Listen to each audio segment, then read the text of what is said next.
Incarcerated. Taking accountability for your actions. You.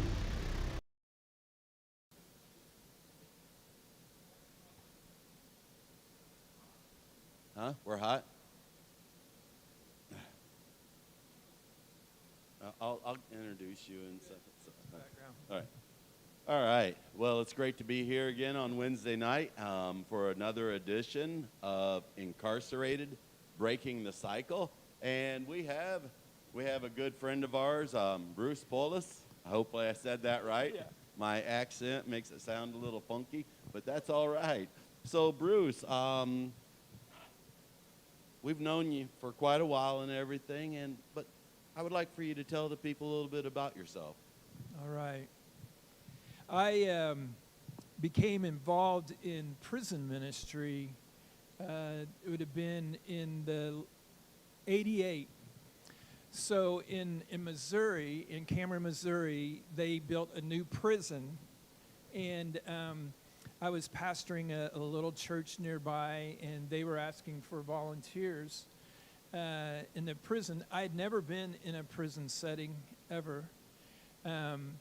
But when I read in Matthew where it talks about the least of these, that always bothered me, because I wanted to make sure that God couldn't ask me the question why I didn't clothe people, why I didn't feed people, why I didn't visit people in prison.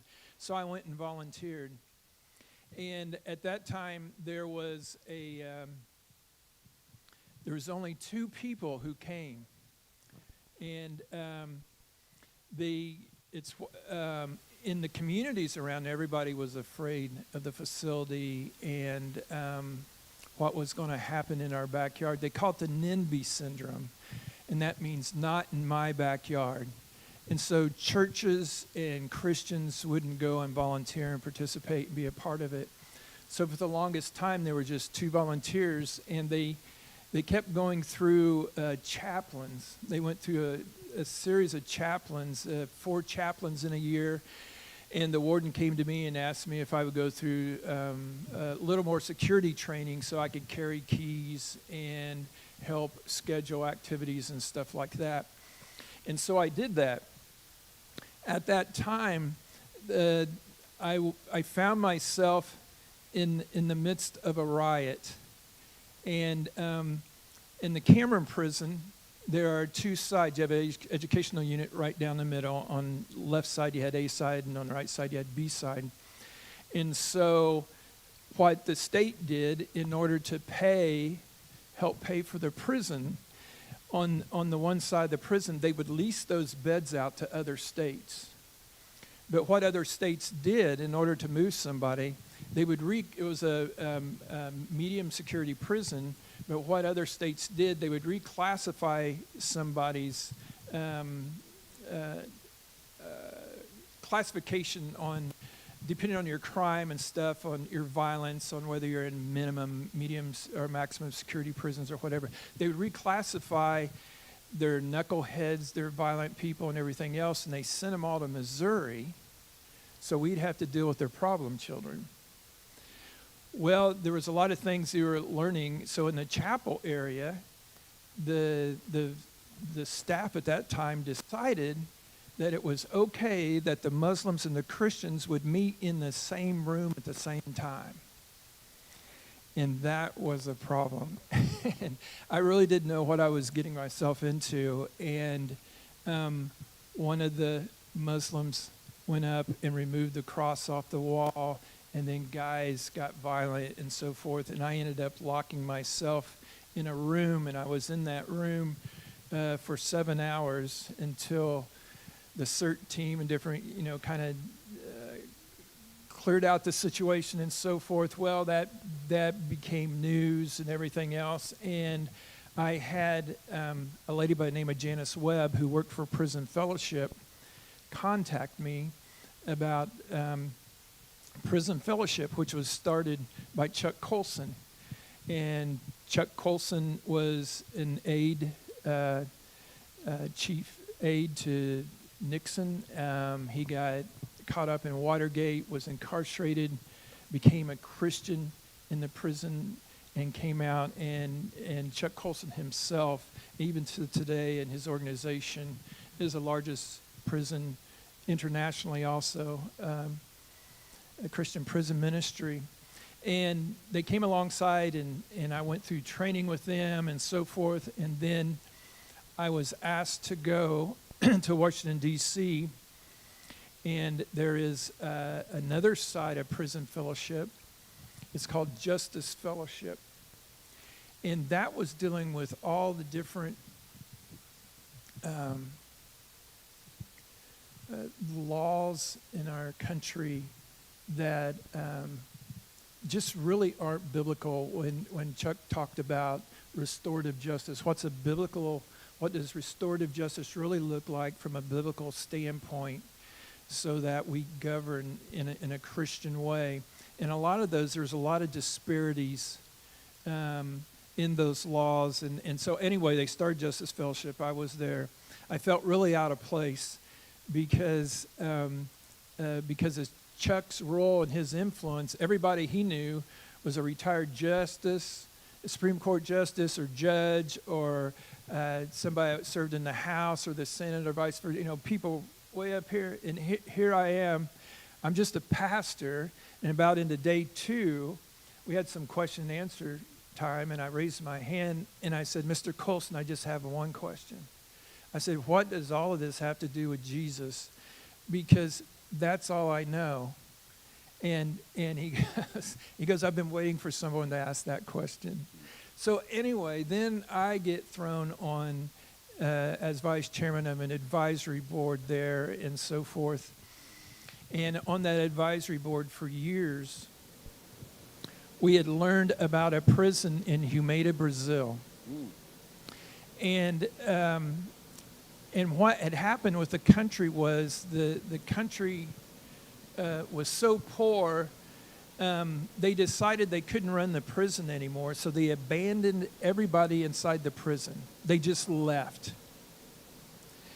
And what happened was just this miraculous model of God's kingdom, where all the little churches and the Christians in the villages came together, and they decided they would run the prison in a Christian way, in a biblical way.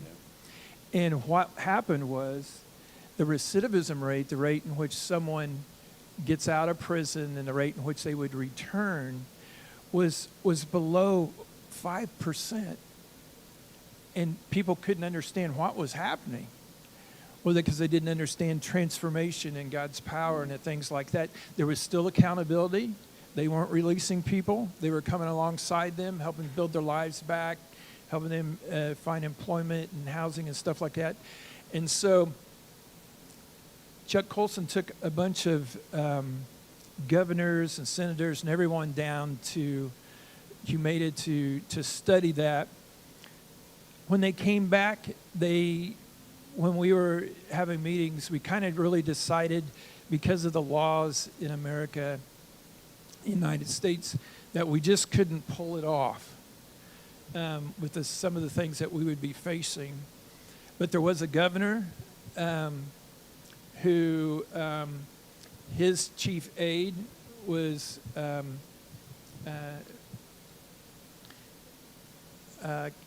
came and contacted, the governor was George W. Bush of Texas. And George came and said that I'll give you a prison, and we'll just call it, I'm trying to think of the term that they used back then. We're going to call it a pilot program. And those are fun. And give it a shot. And it was the Jester 2 unit. Carol Vance, they named it after Carol Vance, which was the aide to Bush, who was a good friend of Colson. And so at the Jester 2 unit, they went down there. They gave us a prison, and we went down there to try to replicate the same model. It's still in existence today. And it's down in Sugar Land, Texas. That's the area down there. It was a horrible prison. It was in horrible shape. they gave us a huge circus tent that we put up out in the yard in the general population, where we would meet and have services and things like that. But what started happening was the recidivism kept dropping and dropping and dropping, to the point where the state of Texas came and hired a company to come in to research what was taking place, so that we could actually measure. And this is so important in our faith circles. We like to spout these wonderful God stories and of success. But what we don't like to do as Christians sometimes is allow others to come in and scrutinize us, to really come alongside and measure whether this is something that can be repeated. Is it something that's scalable? Is it something that's financially beneficial to society and our government and our communities? And oh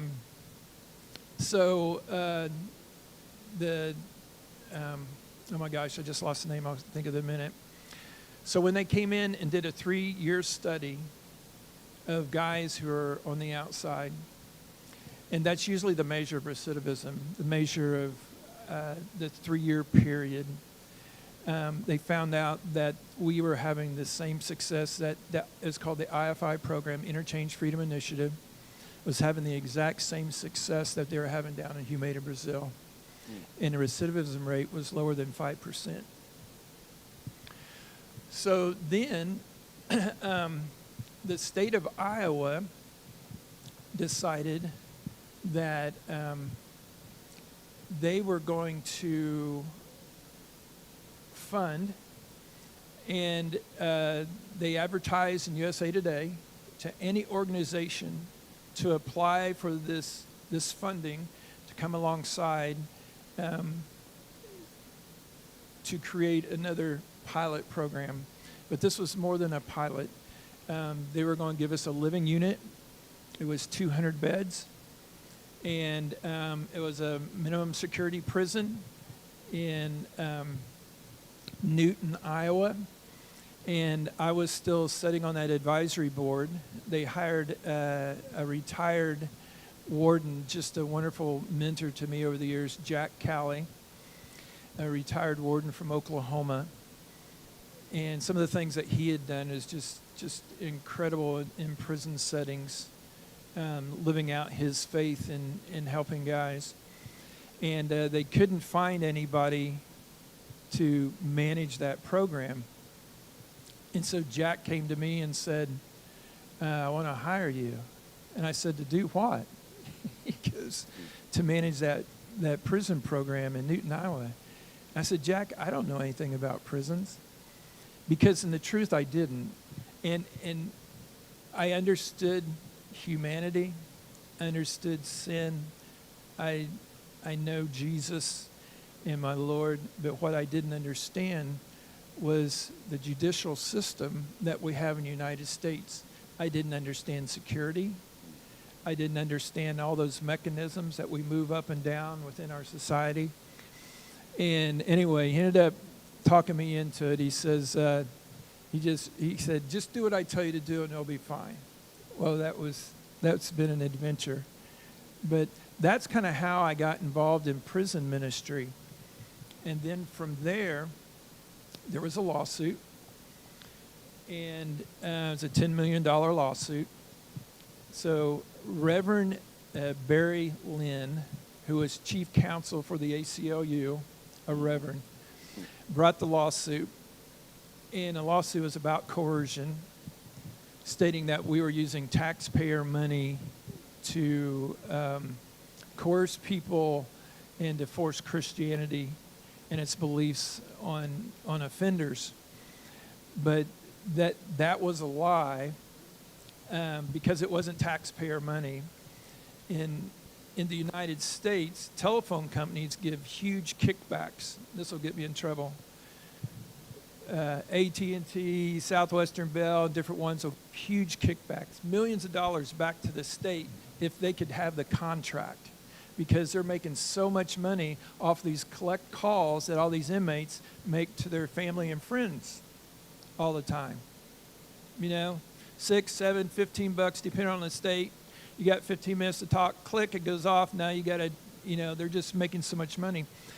So the money was funding that. The state of Iowa was using that money to kind of fund its special program. So it wasn't taxpayer money. But anyway, it goes to federal court, lost in federal court in the Ninth Circuit, of course, out west.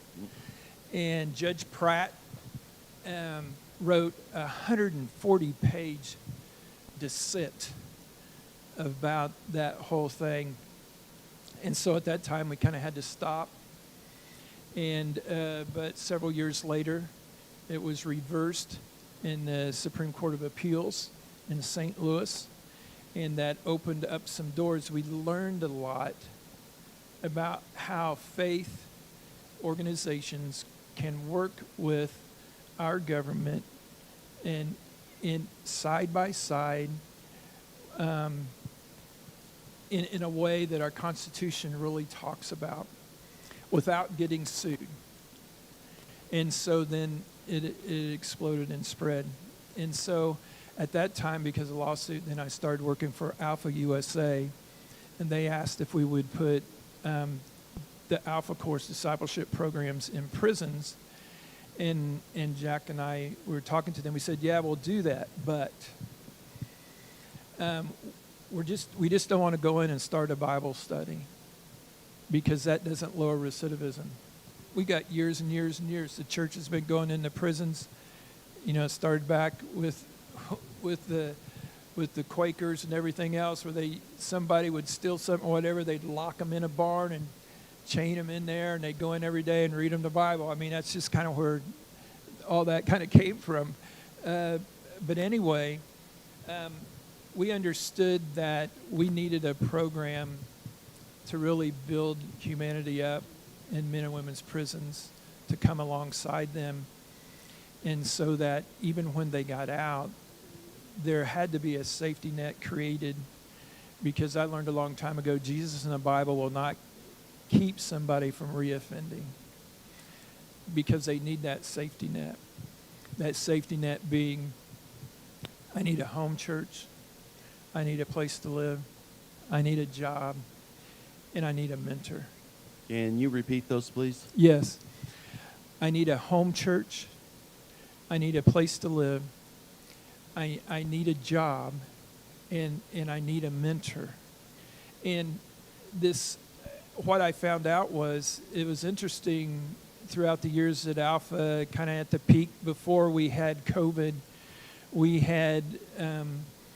were in over 600 prisons, and so we would have at the height over 30 to 40,000 people a year in Bible studies, and they're getting out of prisons and stuff.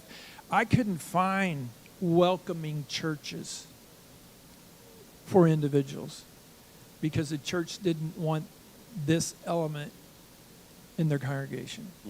Which brings us back to your one statement, as you've done unto the least of these, you have done unto me. Yes. You know, and this is a very serious thing.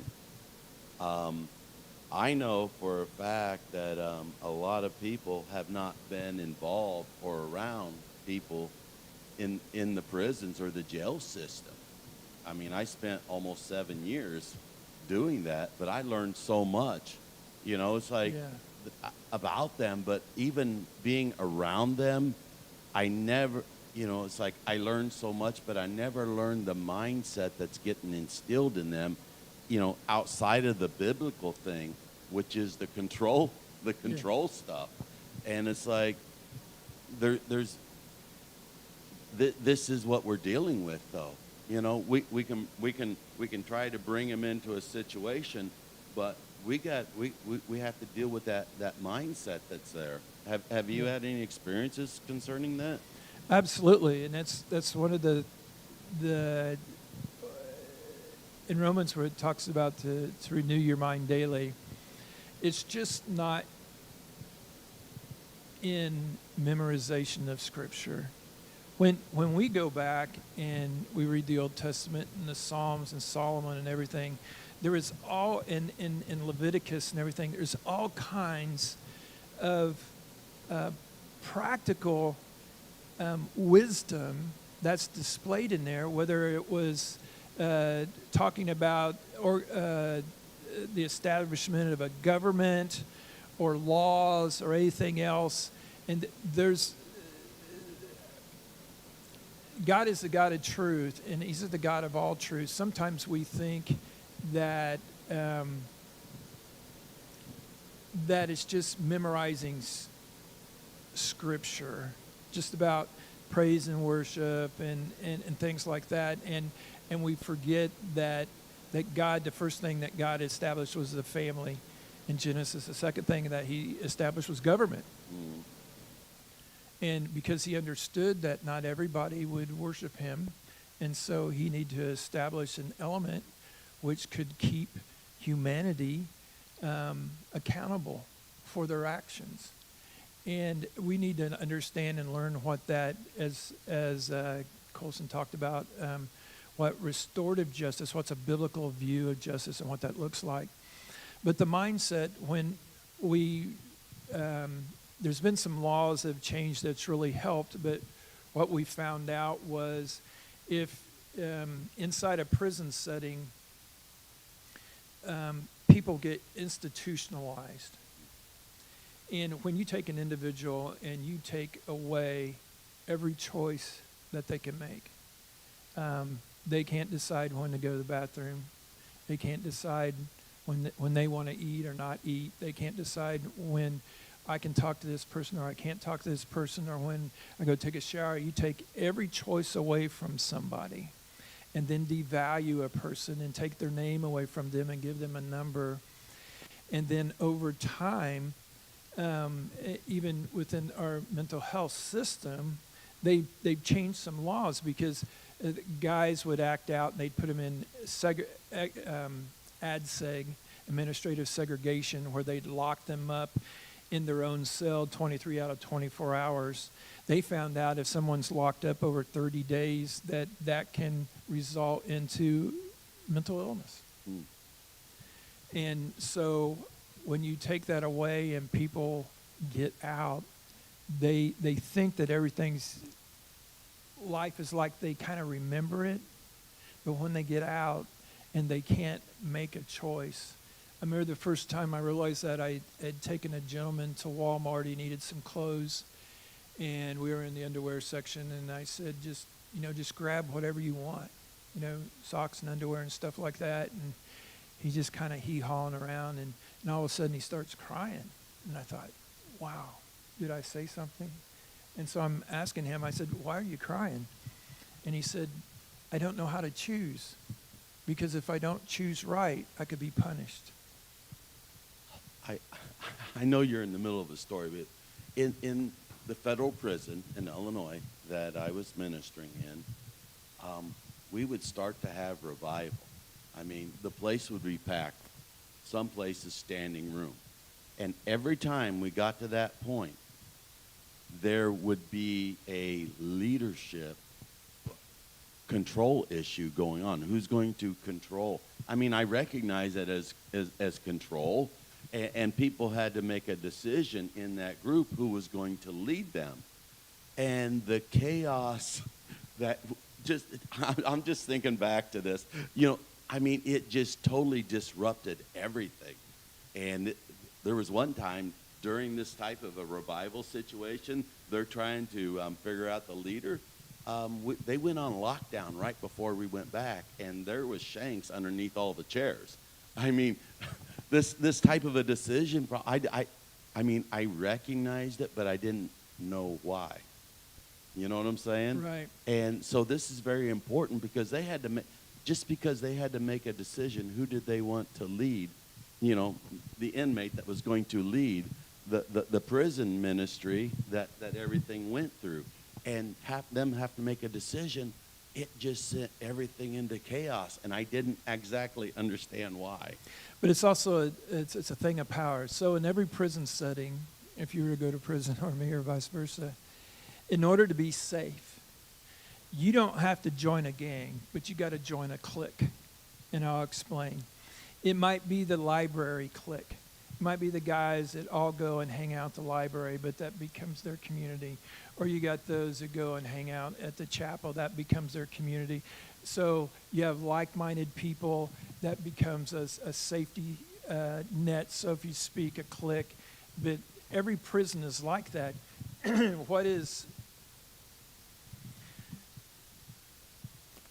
So it's all about control and power there, even within the church. So I didn't even you'll have people come in and they're serving in a chapel area and stuff like that. I stopped doing any type of programming in any chapel. And here's two reasons. One is, this isn't anecdotal. If you're talking to wardens or staff or vice versa, it'll be the same. But most individuals who hang out in the chapel area are all sex offenders. They hang out there because it's a safe place for them. So you have all kinds of individuals within the outside in general population, guys who want to become Christian, guys who might be a Christian or whatever, would never show up to any programming within the chapel area because they don't want to be associated with that. So we started to really have impact on changing a culture or changing an institution in yard and in those areas. We started having programming in neutral places, educational wings, the gymnasiums, inside the housing units themselves. That was more powerful than anything, because then you're able to see behind the scenes behavior that you can capture that the church never sees, because they're escorted in, they come to the chapel area and they're escorted out. They don't see any behavior other than what's happening right in that room. And you can fake and shake and pretend and everything else. And so that was so important to, and later on we'll talk about for the Spirit, be able to capture the behind the scenes behavior in order to really understand and really measure, do we really see transformation? Because the only thing the church counts is people raising their hand and says, oh, I asked Jesus into my life. And we got millions of people across the United States and they say they're a Christian, but yet we're right in the middle of this incredible evil that's taken place this last week with Charlie Kirk and everything that goes on, and we say to ourselves, how in the world, how did we get here? Well, it's real simple. We promoted the kingdom of salvation, and we didn't promote the kingdom of God. And to disciple people, to really bring transformation in a life where their life actually changes to the point where community changes. You know, one of the coolest story was, it was told back in the Reformation when they were having revival. And all these coal miners were coming out and were getting saved. And it's interesting, you can go back historically and you could see that coal production went down those 2 years where the revival was happening and taking place. And you think, well, what happened? Guys became Christians and didn't go back to work? What's going on? No, it's just a really hilarious thing. They were using mules and donkeys to take the wagons and stuff on the rails to get the coal out. Well, back then, guys would use any type of language you could think of to get that mule to move. Well, when their life was transformed, when they started talking to the donkeys without cussing at them, they didn't know what to do. So production went down. They had to retain the donkeys. And we have a historical... So when there is transformation, it really affects everything. Trying to figure out if that was a joke or the truth. No, that is the truth. That is the absolute truth. It's like, to me, it's a pretty good joke, but boy, if it's truth too, boy, that's a win-win situation. Or those poor mules didn't understand. Please, come on. Well, just like that one donkey didn't understand there was an angel in the way. That's right. No, the donkey did. Sorry, it was the guy that had the problem. Right. I got that backwards. Yeah. But let me kind of brought a 30,000 foot just take a wide brush and just kind of paint where we're at in the United States. So,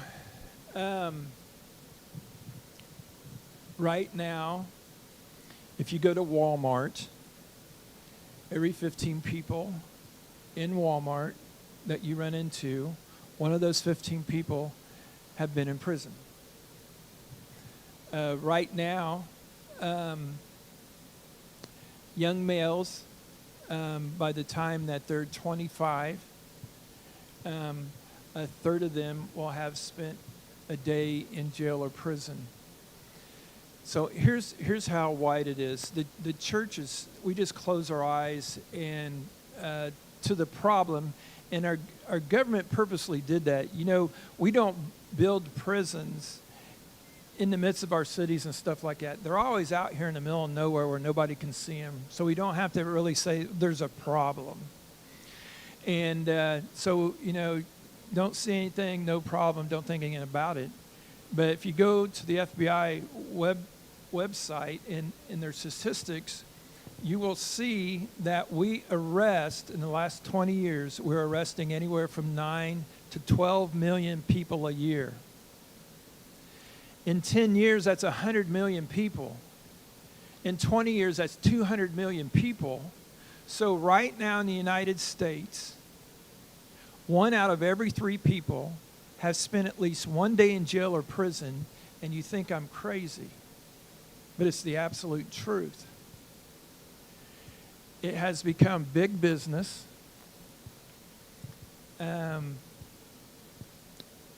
Organizations, Geo Group, which is the largest private prison corporation in the world, they're in Boca Raton, Florida. They have the most private prisons in the United States. You got Core Civic, you got Wackenhut, and all these organizations that really run all the ICE facilities in the United States, and are making big bucks. And so it's amazing to me that you can go on Wall Street and you can buy, you can invest and buy shares in Geo Group and make money off of that.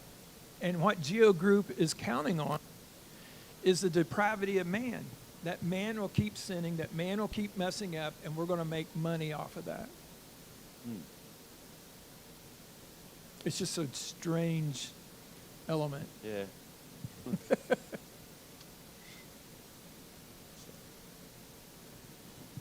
So anyway, was we going to start a little bit of the thing today, or did you have something else? How much time do we have? We have approximately another 23 minutes, and then we take questions. Okay. So let's go to the fruit of the Spirit evaluation. So, before you actually start into that, my question is, I mean, I read through this, how can this evaluation help somebody? To break cycles. To break cycles. Yeah.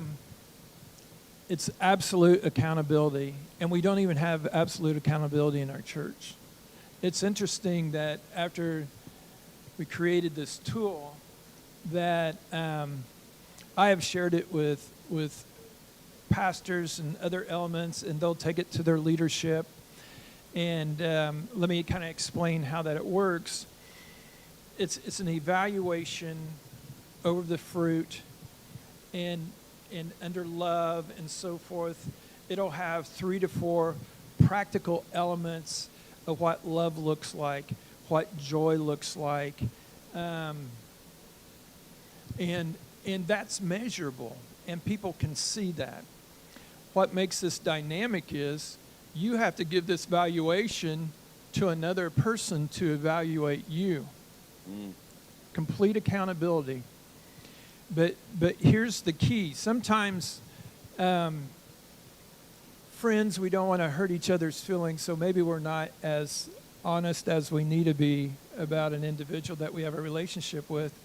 So what we did in that setting, it just wasn't volunteers who are evaluating the guys, but we gave the evaluation to the staff,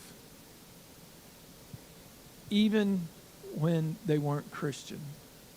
Because the Bible says that even those outside of Christ can see fruit in our life. They don't have to be a Christian.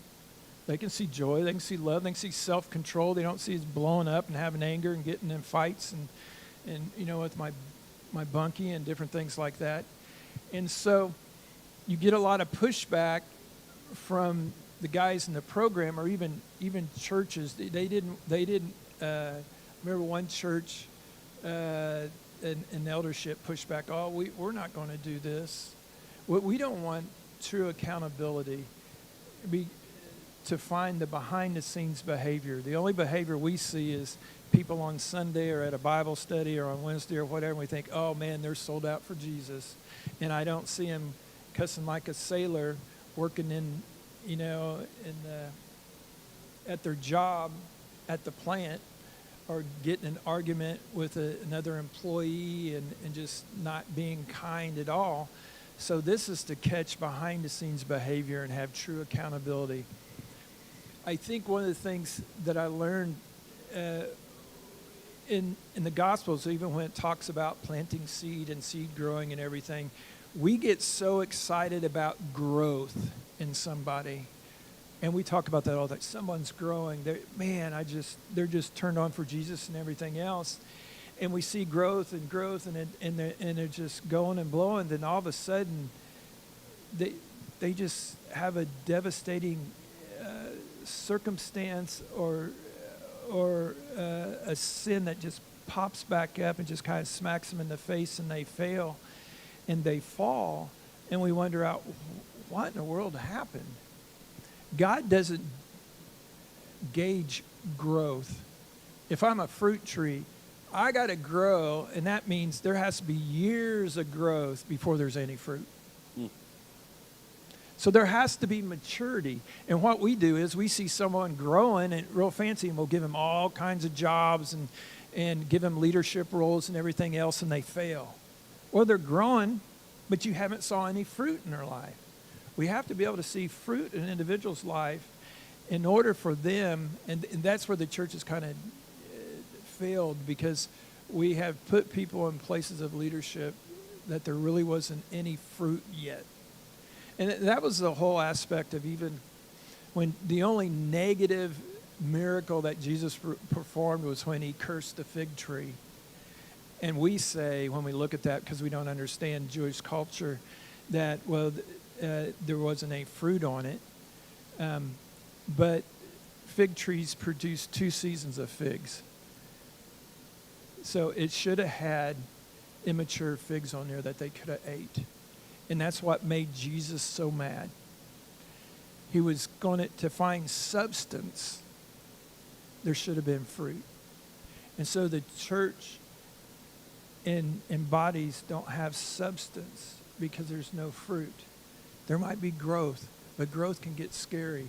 And then we're just kind of moving and going stuff, and we're all about growth.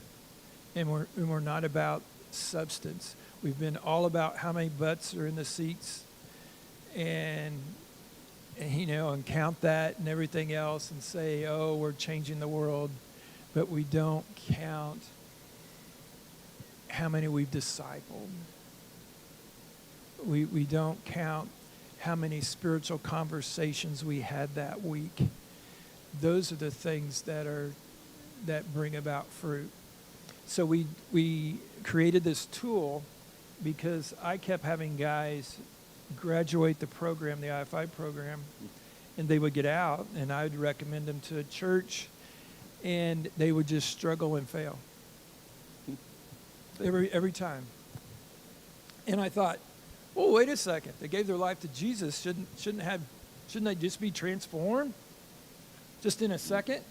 No. Renew your mind daily.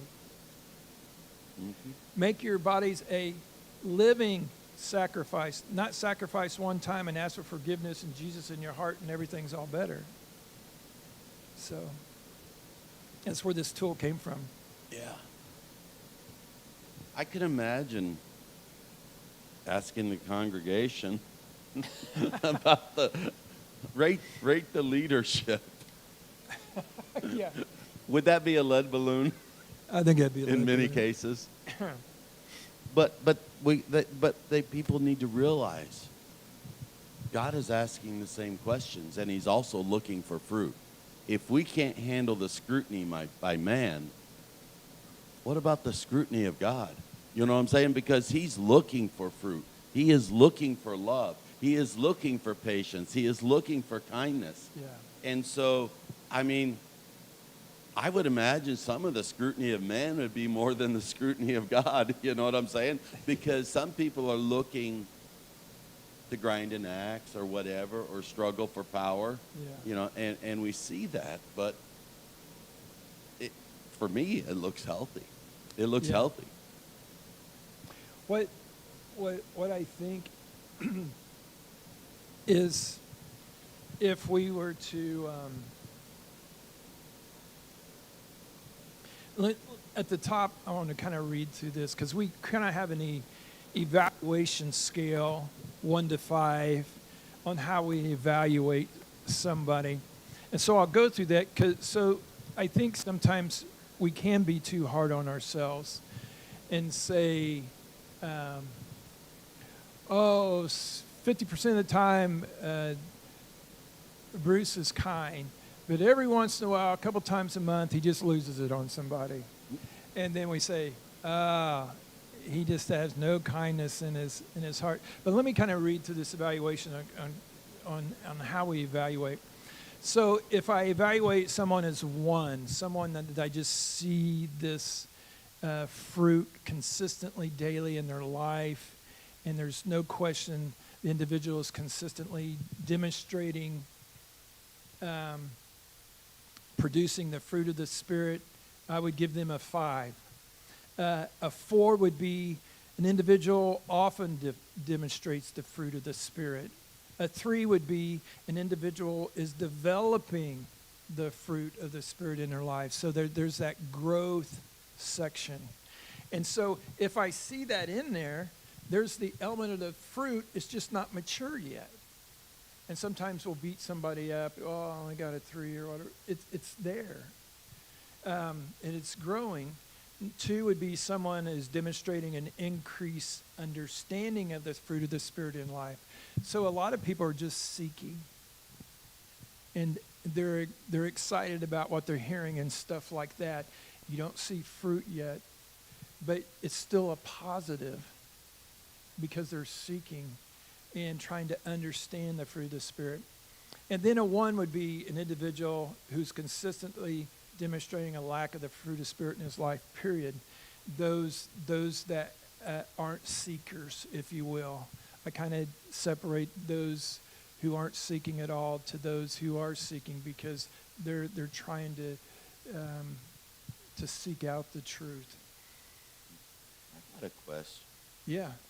I don't know if this is a good one to ask.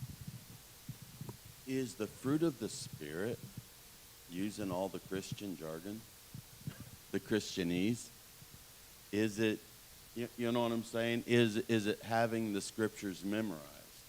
Because I've known some people, they know the Bible forward and backwards, but I don't see one piece of love coming out them. You know what I'm saying? Mm-hmm. And it's like, so there's the thing that people put out in front of them, the facade, and it's like a lot of people look at what's on the outside, but the fruit, a lot of times, you see that on the inside. And so how can people distinguish this and separate this? Because, we call it a paper Christian, right. Paper tiger or whatever, and this is important, because when we evaluate, we got to evaluate and not just what people are putting out there, because that can be very deceptive. Right. So that's why the when I'm evaluating, I'll give you an example. We'll go through one. Was love, unconquerable benevolence, seeking the welfare of others. It explains that no matter what a man may do to us by way of insulting, injury, or humiliation, We will never seek anything else but his highest good. And so then here's some practical ways to look at an individual to see if they are expressing that love. And there's a scripture alongside that emphasizes each one of these. A says he seeks to build up his neighbor. You can see that. You're just not, COVID was so bad for us. We're just not hiding in our house or hiding in our churches.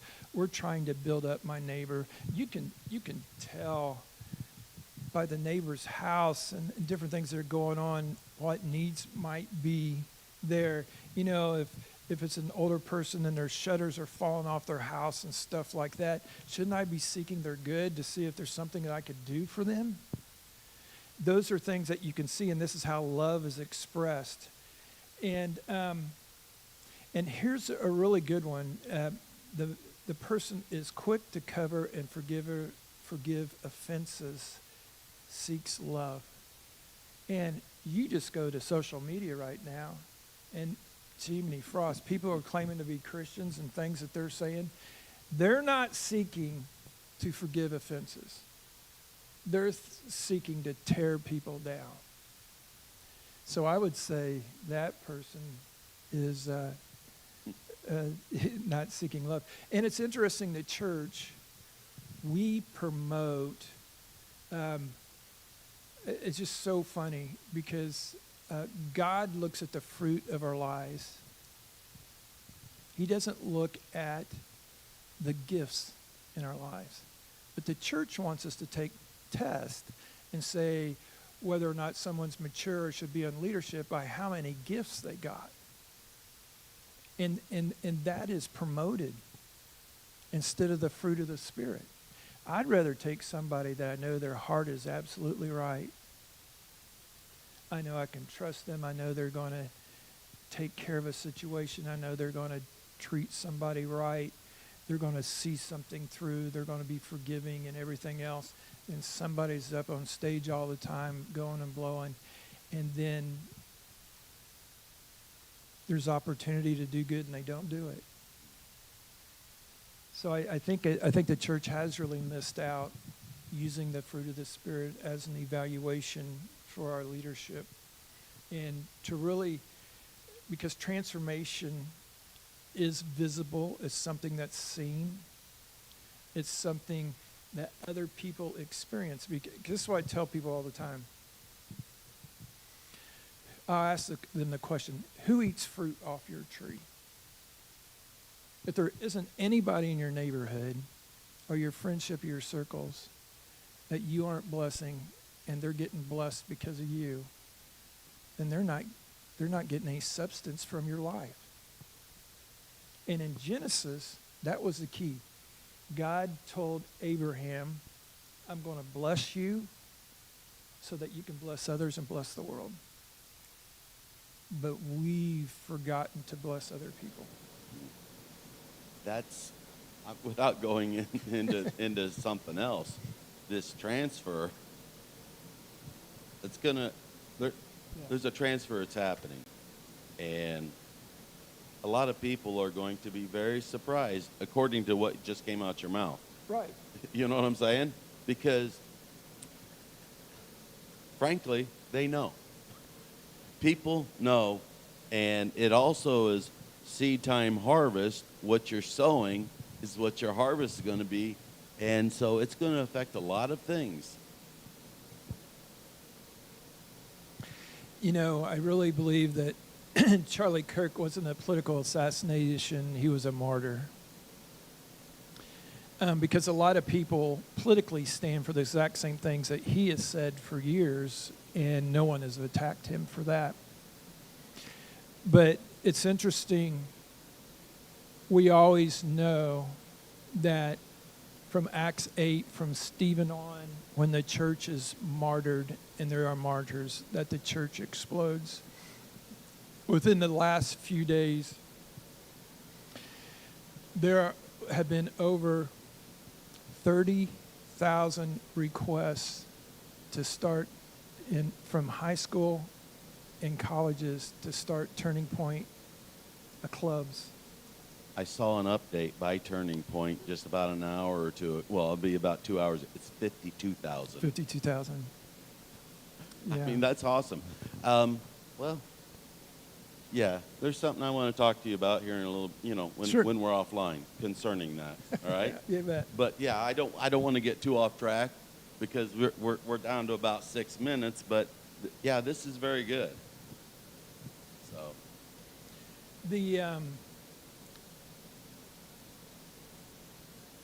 I think also the church cannot vilify our government agencies, and I think we do that. So we have to remember that God created government. It's a divine entity to help manage humanity to those who don't believe in God and worship Him. And so sometimes, I give an example. When someone comes out of prison, the church, we vilify the institution, we vilify his parole officer, we vilify the county and everything else, and say they don't know what he needs. But what they know that we don't know is all the behind-the-scenes behavior.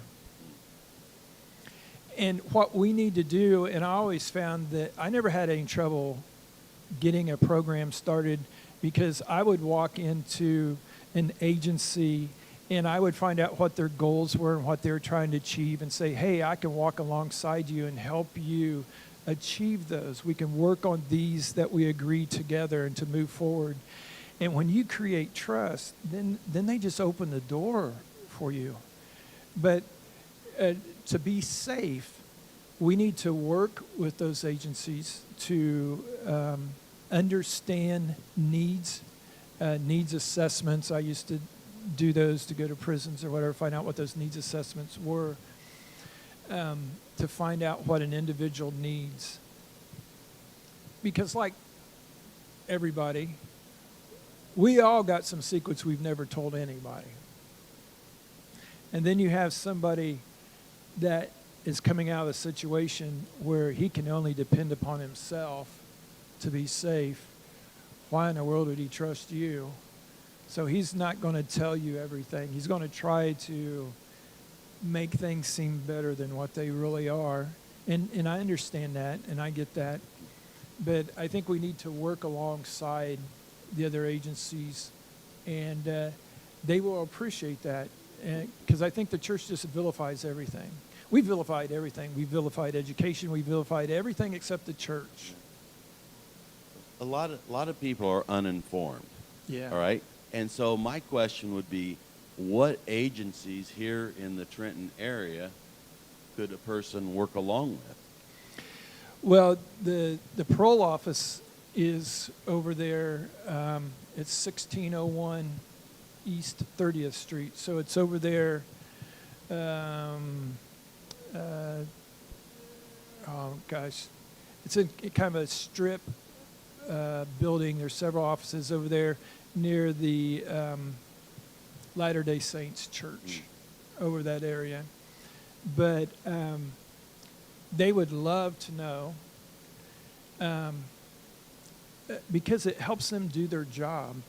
They're there to oversee, if you will, mentor them. They're kind of like a counselor. They're trying to help them, encourage them to find a job and stuff like that. And if you were to say, hey, if you know somebody, because they're going to come out, they're not going to have driver's licenses. You lose your driver's license. Most of them don't even have an ID. So, and then we tell them, go find a job. Well, who's going to take them around to find a job? We can help them because the average reading level to those coming out of prison is about 6th grade. Even if it's on a tablet or if it's a paper, that something that we have to fill out for an application, they might not even understand what the question is. But you can sit down with them, read it with them, help them fill it out. You know, a lot of different ways the church can support an individual to help them be successful. Here's some other crazy statistics. So if I'm in prison longer than 5 years, I no longer get a visit from anybody anymore, not even my family. After 5 years? After 5 years. Is that in Missouri? No, that's a national-wide. National. People, families fall apart, they separate. After 2 years, 95% of them end in divorce. So we have the separation. So when they come out, there is no support mechanism at all. Missouri will give them a bus ticket and kind of a stipend, and that might get you a hotel for a night, maybe two, and a couple meals. And then, what am I supposed to do? How am I going to feed myself? So, yes, you know what? We can go to the food pantry and get cans of food. How am I supposed to cook it? How am I supposed to open it up? What am I supposed to drink? We got all kinds of food, but we don't give out water. How am I going to survive? And when you get put in that situation and you're that desperate, we become animalistic. We just trying to do anything to survive. Yeah. that happens in the United States? No. A lot of people don't know this. Oh, and so, right. I ask it. I mean, it's in a way, it's kind of sarcastically true, you know what I'm saying? But a lot of people would be shocked. What you're saying would shock a lot of people to actually know what is actually happening out there, because they have their own little bubble they walk in, and they see someone on the street, well, they're just kind of dressed weird, and they move on, and they don't even know who and what they're passing by, and they don't even know what that person is going through. Mm-hmm. And furthermore, they don't know what triggers this person has. So the state of Missouri, like a lot of states, because we're arresting an enormous amount of illegal immigrants, they need space and room. So the state of Missouri used to be that you couldn't parole. One of the guidelines, in order that you had to have a home address to go to, a place to stay. That is no longer required in the state of Missouri. They're releasing people right and left, writing on the paperwork, I can show you, homeless, and turning them loose all the time.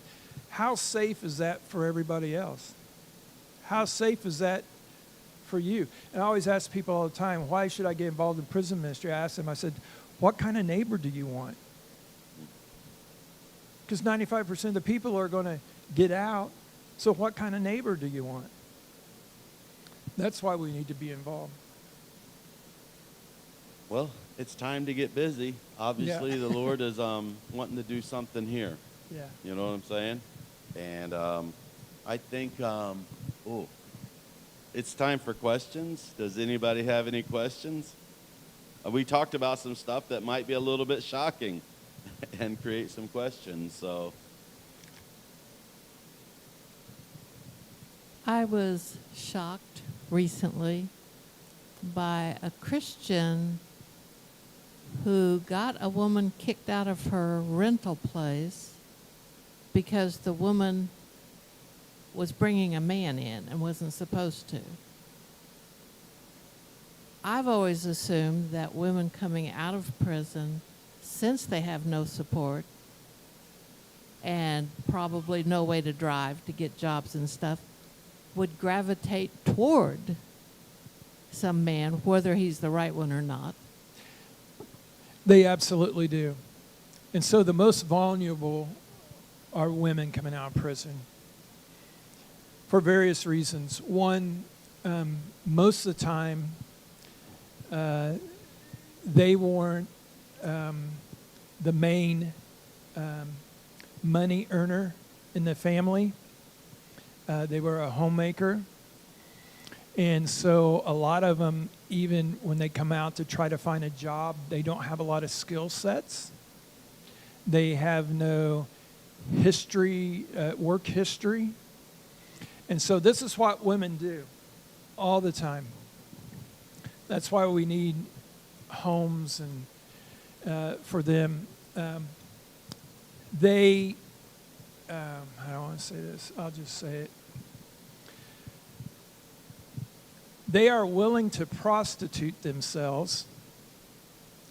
So if I can find a guy that I can hook up with, and it's safe, and I can stay there, and he'll pay my bills, and he'll feed me and help take care of my children, even if I don't love him, I'll trade sex to be cared for. And so that's the position that we're putting women into. That desperate situation. And it happens all the time. And men know that and take advantage of that. They take advantage of that. They know where we have stalkers. We know I don't want to go into it, but they know when people are being released. They know where to, anyway. It's just a sad situation. So it seems like you just got shocked on your shocked by this answer. It is shocking, isn't it? But I understand it. I mean, we have biblical examples of women in the Bible doing the exact same thing. Just so desperate. They didn't know what else to do. And I've heard, but I don't know for sure, that the majority of women in prison is because they picked the wrong man and they were with them when a crime was committed. I would say that's the majority of the cases. So they were an accessory to the crime, and that took place, and they got caught up in that net. And it feels good. Now, here's the other thing. It's so political with what's taking place. So our district attorneys of our county and judges who are elected, it's really interesting how many people get arrested and put into prison if it's an election year.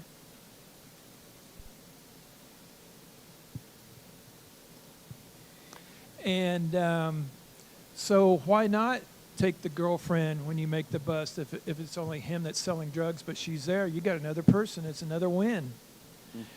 And they're just caught up. And to who it's really devastating is to the children. So I have a friend has an inner city ministry for years in a lot of major cities across the United States called Sidewalk Sunday School. So if I'm born in the inner city and I grow up there, 8 out of 10 children will end up in prison.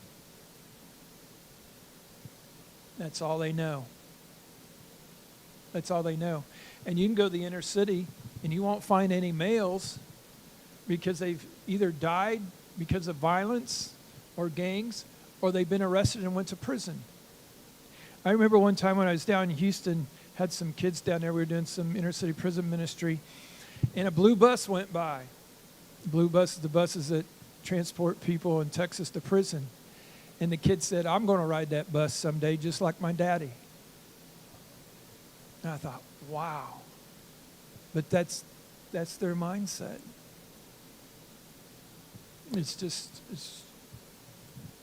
Sin just is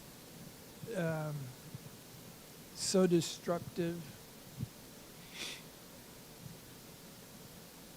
Do the women in prison keep in touch with their own children, or are they usually taken away? No, absolutely they keep in touch. And that's one of the things that we try to help them understand, how you can parent even if you're in prison. And most women don't lose their guardianship unless there was some type of abuse. They might have to take a few classes to get some of those relationships restored, but unlike men, so let me give you an example. So the average male who's incarcerated has had either through marriage, common law wife, or a live-in, an average of 5 women in his life with an average of 7 to 9 children that they produce between those 5 relationships. And they don't have anything to do with any of those children. I remember we were doing a marriage course in, I forget what state that was, down in Florida, and a guy came up and he was a seeker. He's learned about Jesus and everything else, and I said, I got permission for guys to invite their common law wife or their ex-wife or their wife into the visitation room, which was a safe place, and that we would go through the program together. And he came up to me and he goes, Bruce, I don't know who to invite. I said, what do you mean? He goes, well, I was married twice. He goes, and I had a common law wife, and I got a gal that was living with me before I came in here. Who should I invite to come to the program? Good question. Good question. So that caused other conversations and so forth, but it's just the extreme of humanity in those areas. But what's amazing is what God has brought out of those prison settings that have just been amazing, and what men and women have done for God. It's only through that power. Nothing else works. Nothing else works. We've had psychologists in psychiatry in prisons for over 50 years, yet our recidivism rate still grows. They don't have an answer.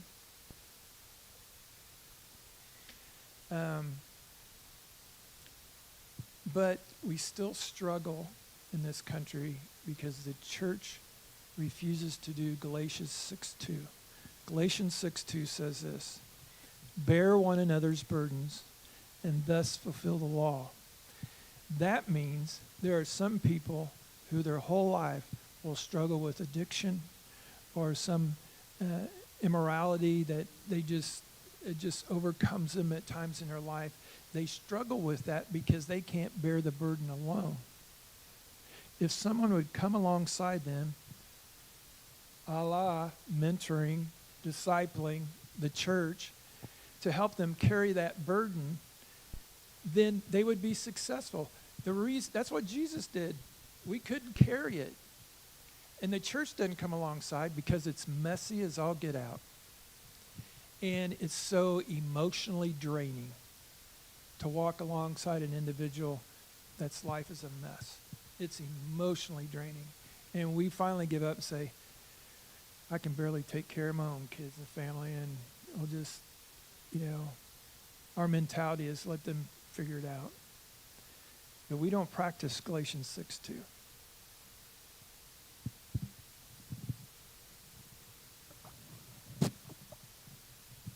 There's also a verse the Lord pointed out to me that I don't think we practice. Visit those in prison as though you were in prison also. Yes. Absolutely. I don't know how many times I've been told, well, those prisons back then are different than the prisons we have today. Why would you? And globally it's worse. So I have a mission for 20 years in Webuye, Kenya, and up at the Turkana Desert area. And in June, I was just back there, and I did a training for all the chaplains for the country of Kenya. And in Kenya, they have a debtor's prison. And when everybody is arrested, not like here where you could post bail or you can be released until trial comes. Everybody goes and waits for trial in prison. You just go to prison. And there was one situation where I just happened to be there watching it take place, and a father's son was drug off and he was going to prison because his father owed a debt he couldn't pay, so they were going to put his son in prison until he paid off the debt. So I asked what it was. It was less than $100. So I ran down there real quick and I took care of it. But then it's just a mess. And then the women in those prisons, and they'll let them keep their children, so they have their children with them in prison there in Kenya. And it's just barbed wire. It's not like our fancy electrified fences and galvan, wire that we have, Constantine wire. And most of them are there for two things: stealing, because they're trying to feed themselves and their children, or prostitution, because they're trying to feed themselves and their children. And you ask yourself, well, where is the church? That someone would be so desperate to have to live that way. Inside the four walls? Mm-hmm. Inside the four walls. Yep. Okay, we all know that all the glory belongs to God, but just to wake up a few people in the churches, you're just one man, but tell us what all states that you have something to do with their prison, or nations, or whatever. Okay. So I consult for Team Damascus, and you can go to teamdamascus.com, and I'll list all the states that we're working in. It's about 23 right now. And we won't go into a state or a prison unless we negotiate. In order to have an impact, we don't want to come in there and preach or do anything like that. It's had no impact. We've had people going in and preaching in prisons forever. When I talk about impact, I'm talking about reducing recidivism, that people stay out when they get out. So we go in and through an MOU, Memo of Understanding, create an agreement where we take over a pod or living unit or dormitory. And so everyone who is living in that has signed a contract that they're participating of their own free will, and it can quit at any time, so there's no coercion. That we learned how to deal with that. And it's an 18-month program. And then for those who graduate, we promise to find them a welcoming church. And I say welcoming church, not a church. And I tell guys all the time, if you're not welcome, Jesus isn't there, just leave. Dust the dirt off your shoes and go find another church. But a place to live and a job and a mentor. And we've been doing that for years. But in the prisons, we just surpassed going through the discipleship piece that just went over 10,000 people in Kenya that had just gone through that discipleship program in the Kenya system there. But I want to just share, I'm just a guy who struggled his whole life and just got frustrated with what's going on and decided to get involved. I don't have any special education or anything like that. God will open doors, and if you work hard, God will honor it. When I remember somebody asked what my calling was, or when I was ordained, and I said I told God that I'd always say yes. So I realized most of the time God doesn't open a door because he knows you're not going to say yes. If you'll commit to saying yes, I don't like it sometimes because then I'm ultra busy and I feel like I'm falling apart, or I just need more rest, or just beat down. But if you'll commit to yes, God will open those opportunities. He just will. And I don't have to have all the answers. God works on the other end. Always. I don't have to come in a situation and know everything else, because when I get there, I just start looking for the church and say, hey, God wants me to work on this problem. Do you know anybody else from the church who helps me work on this problem? And God's a gatherer, and he brings those people together. And I don't have to have the answers. I just have to say yes.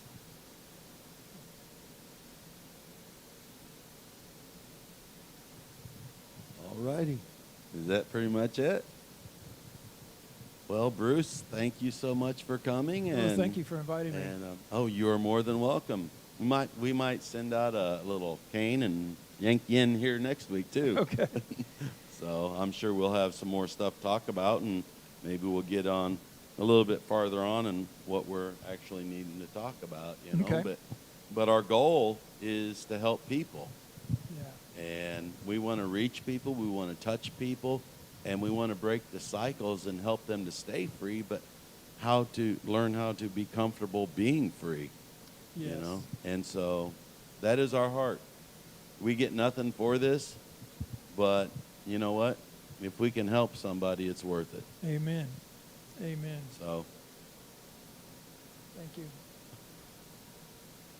helping people, and helping people, I suppose.